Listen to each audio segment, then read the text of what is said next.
в Казанском Кремле увидишь лишь раз в году. Праздничная повозка, гармонь, народные танцы и песни. Все в национальных костюмах и держат путь за подарками. Первая остановка у башни Сюмбике, резиденция Раисы Республики. Здесь гостей ждали.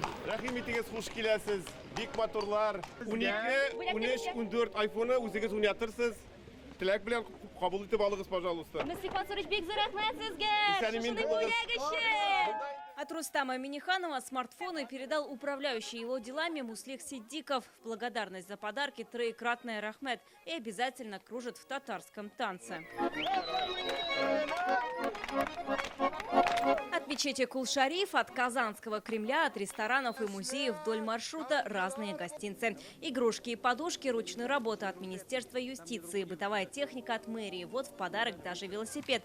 Старинную традицию в Казани возродили 5 лет назад. Для нас очень важно, чтобы это поколение знало о своей истории, возрождало, сохраняло, приумножало. Для нас очень важно передать все, что мы знаем из своей истории, из своего поколения. И в этом будущее наше. Народная традиция собирать подарки сегодня покорила сердца и жителей, и гостей города. Один из главных атрибутов сбора подарков на Сабантуй – повязать вышитый платок. Вот девушки готовили такие платки для своих возлюбленных. И вот, например, у меня этот платочек 1953 года. Говорили тем, кто собирал подарки. Лушка говорили. Вот этому юноше передай, пожалуйста, от меня вот этот платочек. Сбор подарков уже как настоящий Сабантуй. Так же масштабно, так же громко, что нас слышно на весь центр Казани. Татарские мелодии звучат на всю округу.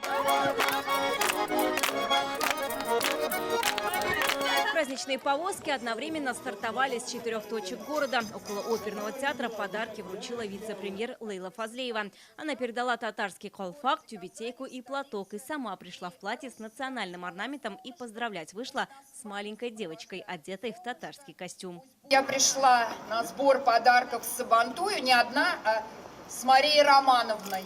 Аплодисменты. Подарки, подписку на татарстанские издания передали от имени Айдара Салимгараева, агентства Татмедиа. А еще президенты от Госсовета, Конгресса татар и многих других. В Старо-Татарской Слободе в это время повозка подъехала к мечети Марджани.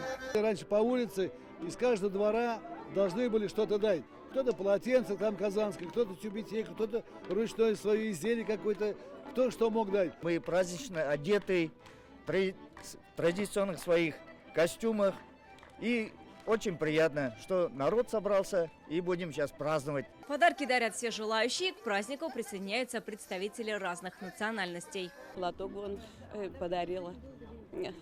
Старинный платочек из сундука. А вообще это слово «сабантуй» мне знакомо с детства. У нас тоже вот принято так говорить, если какое-то большое празднество. Все праздничные повозки встретились на площади у театра Камала. От артистов последний символический подарок «Зенгер-шель» – голубая шаль. Подарил ее актер Асхат Хисматов. От камаловцев отрывок из легендарного спектакля «Зенгер-шель» как раз про Сабантуй.